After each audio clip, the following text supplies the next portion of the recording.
Here's what the Laker brass knows that no one ever talks about. Since that Mickey Mouse championship, LeBron James and company, 12 and 20 in postseason games. Yeah. Shit, that's kind of crazy. Another monkey wrench I'll throw in there. Ever since Jeannie Buss and her siblings took over that Laker franchise when their father passed away, they ranked 26th when it comes to just overall wins. For him individually, that's the worst winning percentage of any active player in the postseason, 12 and 20. And over the last 3 years, LeBron and company, 2 and 12 in the postseason. And listen, this man has been a disappearing act in the fourth quarters of the last 3 years of playoff runs. 2 of them very quick and short. But even if we go back to the Denver, they got to the conference championship. They got swept by Denver, and Denver's on its way to winning it all. But in those 4 fourth quarters, LeBron shot 7 of 23 and 1 of 10 from 3. And during that series, he set an NBA record for missed consecutive fourth quarter threes of 20 in a row. He missed 20 straight threes in the fourth quarters of those Denver games. And I know for a fact the Laker brass was not happy with that performance. That's when Austin Reeves almost saved it for him, because he's the one you can trust. Damn, Skip is up LeBron's ass right here. Boy, this is why Skip's presence is definitely needed in the space. He just went stone cold Steve Austin on fucking LeBron. And this side over here, and this side over here, and let me tell you about your boy LeBron James. Well, I recently saw this stat where 3-pointers made or missed with like less than 5 seconds left in regulation or overtime. LeBron was like 0 for 17. So it's like, but we're not judging LeBron on 3-point shots like he's Steph Curry or Klay Thompson. Right. So we got to remember that. Okay. Now, his supporters will say LeBron is still averaging 25, 8, and 8 throughout those years. And that stat that Stephen A. Smith just pointed out shows that he really lost his step. He's settling a lot. He's shooting a bunch of threes. And even though the numbers somewhat still look the same, the results in the win-loss columns is a lot different. Got it. Secondly, let's analyze. If I remember correctly, correct me if I'm wrong, one of those playoff losses were to the Phoenix Suns when Chris Paul and them were there? That was the first one. That was the first one. Okay. And that series right there was the end of LeBron James's prime. The way Devin Booker just sliced him up like that, LeBron's energy levels could do nothing near that. So for the Laker fans, that series should have signified that LeBron James could still put up his numbers, but there is a ceiling right now at his age. They missed the playoffs thereafter. That was in 6 games. They missed the playoffs thereafter. Yep. Then after that, Darvin Ham's your coach. Yep. You get to the conference. They finals. did. And they It got was swept. Jokic, but it Okay. was Jokic. It he ran was. against, okay. Yeah. And then when they lost in the first round of next year, it was Jokic. Okay. You see what I'm saying? So it's like who you lost But to you went down matters. in 5, but who, go ahead. Who you Yep. lost to matters. All right. You lose last year. Okay. Ant-Man. Not only he lost to Ant-Man, but he lost to a Diet Coke version of the Minnesota Timberwolves. Not only they traded their star Karl Anthony Towns, who was considered one of the best stretch fives in the league, while at the same time them having one of the best defensive centers in the league, but those players were getting accustomed to their system, and yet Anthony Edwards as well as Julius Randle were able to make light work of the Lakers. I'm gonna repeat that again. Julius Randle as well as Anthony Edwards were able to make light work of the Lakers. The Los Angeles Lakers were so pathetic defensively. Rudy Gobert looked like the second coming of Kareem Abdul-Jabbar. He did. I mean, think about that. I mean, I'm just saying, like there are, like, to know basketball, which I know you know, where Skip and I would argue is that. Okay, let's see if you know what I'm leaving out, because I'm going to spit 3 facts out of 7 to you right now. Cool. They got swept at home in the conference finals. In the closeout game at Staples, Yeah. LeBron James had 2 chances to tie the game with the clock ticking down to 0, and neither shot touched the rim. This is last year against Minnesota? What's You're saying that? this is last year against Minnesota? No, it was against Denver when they got swept. Got you. That's the first time. Yeah, okay, go ahead. Then the next year they have to play at Denver in games 1 and 2. In the Fourth quarter of the first game, he pouts the whole fourth quarter and won't shoot because he thought he took too much criticism over his failure, his epic failure against Denver the year before. You know, that's one knock about LeBron. He's too self-aware of what the media is going to say, so he tries to, while in the game, avoid that situation. Look at the 2017 finals, him guarding Kevin Durant versus the 2018 NBA finals, him letting J.R. Smith guard Kevin Durant because he had hit that shot the year before. Also, him understanding that he would not win the finals in 2018, just stat padding himself, and all his media plants were saying, oh, he should have won MVP anyway because of his efficiency. These guys are so self-aware of their numbers, unlike any other players in NBA history. Game 2 at Denver, he's got a wide open three-pointer. He did the little Jordan push-off move on Brian Russell.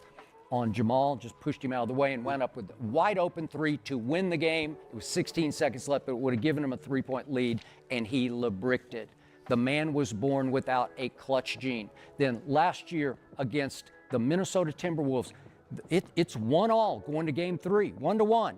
Go look. I won't bore you with all the details in games 3, 4, and 5. Go look what happened to him and Luka. Luka was just as bad, but it was criminal how LeBron disappeared in the 3 straight fourth quarters, and they lost in 5 games. So listen, once again, he's not wrong. Everything he just said was totally true. Kaboom. But didn't we see LeBron James show up in the game 7 against your San Antonio Spurs when he dropped 37 and 15? I think so. Is it just about... we were shot in the heart by Ray Allen.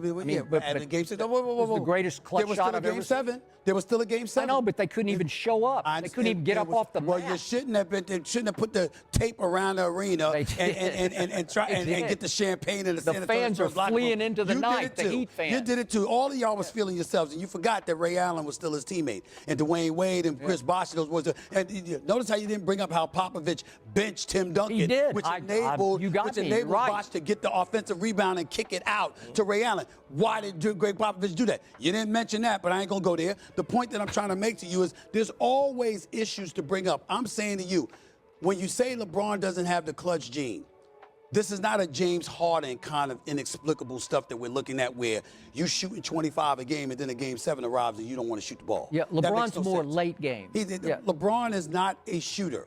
LeBron is a scorer, but he's not a shooter. I know, but he's the greatest scorer in the history of the league, and he's a lousy shooter. It's 2 things. He's not the greatest scorer in the history of the league. There's several scorers that have been more prolific. But I mean, to your point, on longevity, right? The longevity. Yeah, that's right. The longevity, not efficiency. Oh. So let's understand something. LeBron James is going to be hesitant with his J, most importantly with free throws. Oh, that's really what gets Lord him in trouble. have mercy. He is not a confident person at the free throw line. Right. He is going to be career 73, 74% free throw shooter. He is not going to be that guy. We get that part. But there are other things, like when he blocked Andre Iguodala's shot. It ain't always about scoring. It's about plays. Where his confidence dissipates is when you force him to shoot a perimeter shot or send him to the free throw line in money time. That's not his strength. That's not his strength. We all know that. But there is a lot of kudos we should give to LeBron James, because I would say in his return to Cleveland post 2017, he has definitely evolved his game with the jump shooting, the efficiency, the three-point shooting is much improved. He was nowhere near that in his earlier years. That right there is truly part of his greatness, because his peers, guys like Carmelo Anthony, could not adapt as the league was evolving in the mid-2010s. To still even be an impactful player today, it says a lot about his overall basketball evolution. Well, I ain't going all that, but that's him. He's not a shooter. That's what, like, again, I don't judge him like that. Okay. So, again, there have been times when he hasn't shown up, but there's been times when he has. Okay, but the Iggy block, it's the all-time greatest block in the history of blocks. It's a blindside chase down block, and it's a hustle block. I give you that. He didn't give up on the play. Right. But remember, J.R. Smith undercuts Iggy, who's about to dunk it, and he had to take another dribble. So you're just going to ignore the fact that LeBron was damn near at the top of the backboard. Okay, and blocked the shot. I mean, you're just going to ignore that. I know Everybody he can can't do that. I know he can get a running start, full court, like he's run full court as fast as he can run. 6'9", 260, and he launches from the free throw line. Yeah, he could probably touch the top of the backboard. But the point was, it's an ambush block. It's like Iggy had to redo his dribble, and then he's just going to lay it off the glass, and he got it. Yo, Skip is Skip is hating right here. I'm not gonna lie. That was still a great play by LeBron James at the end of the day. And just watching the game on television, I don't know if it's just a camera angle, but the way they shot it, the audience could not even anticipate seeing him run up and just block that shot. That's why it's remembered a certain way. It's almost like NFL games. You would think that they would kind of film it in the same way when you're playing a 2K game from that overhead broadcast view, but they film it from a sideline angle because in a way you don't see who's open. There's like an anticipation when a quarterback throws the ball and you're just like, oh wow, somebody was there. There's a method to the madness, sort of like an art in just presenting some of these games, and just the way they shot the finals, that block by LeBron, maybe in person live, the fans saw and anticipated him just blocking Andre Iguodala, but the fans watching at home, that shit was beautiful because to us, that block came out of nowhere. There's only one Skip Bayless. But is that a great block? The things, I mean, Okay, you're but the wait a only second, person on the planet that's complaining about the block. Okay, but is it a man-sized block? Is it a face-to-face where I just made you eat the basketball? No. It's But it chase is down. something that most humans can't pull off because they can't get up that damn high. Okay, I got that, but You understand? And they don't have the hustle in them to get down there and make that kind of terrific okay, play. so it's a hustle block. I give you that. Well, give it. Doesn't it matter? But doesn't hustle matter as opposed to somebody being like, have you not seen enough lackadaisical individuals that shortchange you with effort, even in big moments, to appreciate the moment? Listen, man, I ain't want to defend no damn LeBron James, but the truth is the truth. Yeah. The brother does. I mean, listen, he's going to go down in the Mount Rushmore of basketball, man. I mean, there's no way around it. There's no way around it. You cannot say definitively that when it comes to all around, I'm not talking about clutch gene because Skip knows I've said this. I would pick Larry Bird in the last 2 minutes of a game before I picked LeBron James. Yep. In the last 2 minutes. But I picked LeBron for the first 46. Hey, that's pretty fair right there. I'm not mad at that take. You see what I'm saying? Because he's a man-child. All I'm trying to say to you is that all-around game, offense, defense, everything that comes with what it takes to win at the NBA level, LeBron James is on the Mount Rushmore of basketball. But for 48, top four. all 48 minutes, I'm taking Michael Jordan over anybody, including LeBron. LeBron. So am I. So am I. I mean, listen, that everybody knows how I feel about Michael Jordan. Ain't no disputing that. There's nothing to talk about. 10-time scoring champion, 9-time All-NBA first team, All-Defense. You're the 5-time league MVP. I mean, my God. 6 finals MVPs, unblemished in MVP. Never even allowed the finals to go to a 7th game. Ever. Greatest clutch performance ever. And clutch performance, I hope it. No question. Yeah. Michael Jordan is clearly the GOAT. But LeBron James is on the Mount Rushmore of basketball. And you can't be mad at that.